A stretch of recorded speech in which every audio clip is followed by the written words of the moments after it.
One of the questions I get asked all the time is, Steven, how do you maintain such a majestic and luscious looking beard? Well, the answer is shampoo and conditioner. It's the conditioner that really gives it that silky smooth feeling that we all know, love and crave in a beard. The other question I get asked all the time is, yo, why don't you do magic tutorials? Will you do magic tutorials? Your channel would be way bigger if you just did do some magic tutorials. I get this question pretty much every day, and no matter how many times I answer it, people still ask it. So I thought I'll make a video addressing this so that we can have that chat, and then you can stop asking me that question. So I'm going to answer that question, and then at the end of the video, I'm going to answer 3 questions that you guys submitted via Instagram asking me about magic tutorials. Wait, hold on a second. Wait, are you not following me on Instagram? What happened? Did I do something to upset you? Were you following me? Did you then unfollow? Did I do something and then you unfollowed me? Did we have a fallout? Are we okay? Just follow me on Instagram, please. That was blooming creepy. If you ever want to creep out your viewers, just stroke the lens. Oh, it felt wrong doing that. I'm sorry, I apologize. Let's dive into this. Reason number 1, I don't want to. In the same way that Dynamo doesn't get questions on his TV shows going, Dynamo, why aren't you teaching us the magic? I don't know why, just because I do magic on YouTube, that therefore people expect me to do tutorials. People get angry when I don't teach magic. They're like, oh, this is you didn't even teach the magic. Do I have to? Like, why is that I don't want to. That's not what I want this channel to be about. I want this to be a place where non-magicians and magicians can come, watch some magic, look at a nice beard, and then get on with their day. Point number 2, teaching magic on YouTube is bad for magic. Magic is a secretive art form. The way that magic is by you not knowing the secret to the magic.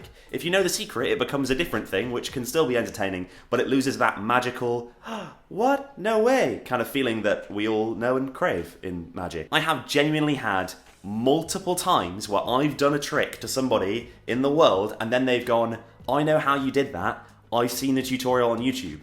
And these aren't magicians, and they're people that actually knew. To me, that just shows a major flaw with teaching magic on YouTube. How are we doing over there, cheeky Mike? Oh, you're still going, good. Point number 3, it is bad for the wizarding world. There are some magicians out there that don't perform much, but they are creative geniuses when it comes to creating magic. So as opposed to performing magic, what they do is they create magic, they write those tricks up in books, and then they sell those books to other magicians. Their whole way of making a living is creating magic. And what a lot of people do on YouTube is they will take somebody's trick that is very clearly their creation, and then they will teach it for free on YouTube. And annoyingly enough, those are the people that are profiting off somebody else's creation.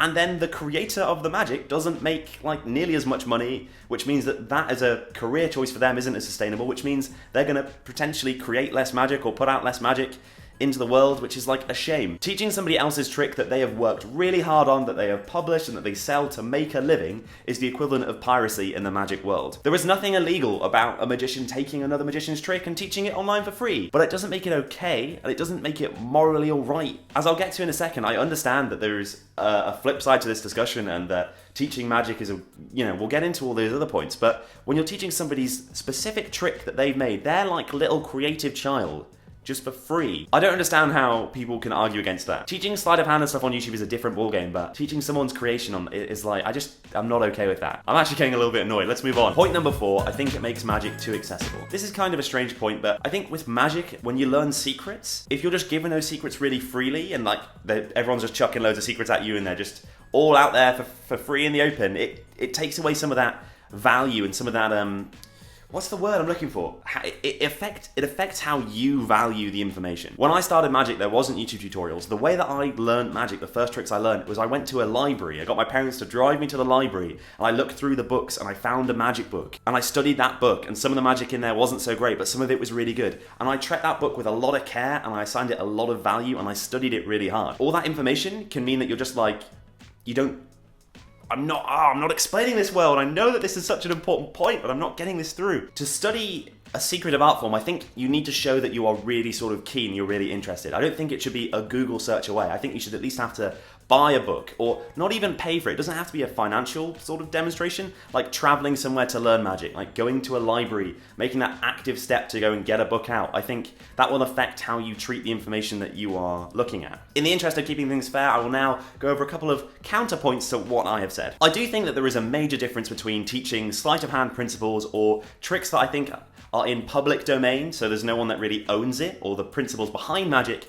as opposed to teaching somebody's creation that they have made. Those are different things, and I'm not going to ignore that. I think teaching card sleights on YouTube isn't as negative for the magic world, because I don't think non-magicians are really going to seek those out or find them, or if they do find them, I don't think they're going to be bothered to watch them, or if they do watch them, I don't think they're going to recognize them in the real world if they see them anyway. That's the nice thing about sleight of hand. And there's a great argument that's been put forward by Chris Ramsey and 52 Cards about how magic tutorials are here to stay online. They're not going away because there is a demand. So if you're going to teach stuff, you might as well teach it right. And I think people like Chris are giving a lot of thought. Like, Chris is a magic creator. He's created magic, so he understands both sides, and I think he gives a lot of thought to what he teaches. Saying that though, I don't actually watch the tutorials he puts out, so I might be wrong on that, but that's just the vibe I get. And you could argue that not everybody can afford to buy a magic book, and some people live in countries where magic's not really a thing, so you can't just go to a library and get a magic book out.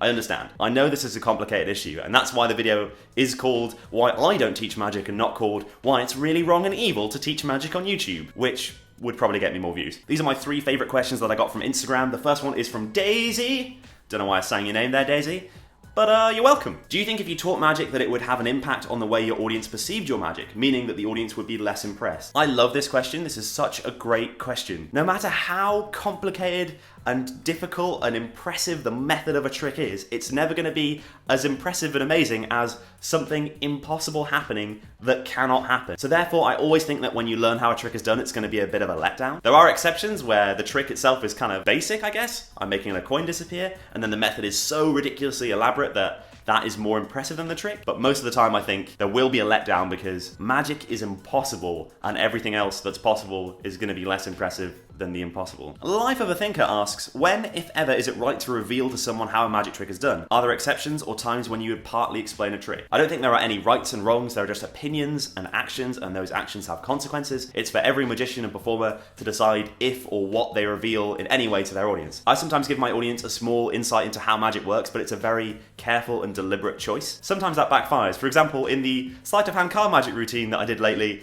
there's a bit where I sleight of handedly put cards underneath a card box when Toby doesn't see it happen. The idea behind that was to show it so that you guys could see it happen, but the spectator I'm with couldn't see it happen, so that you could appreciate the psychological elements of misdirection. But that kind of backfired because most of the comments were, I saw you do that, you suck, I hate you.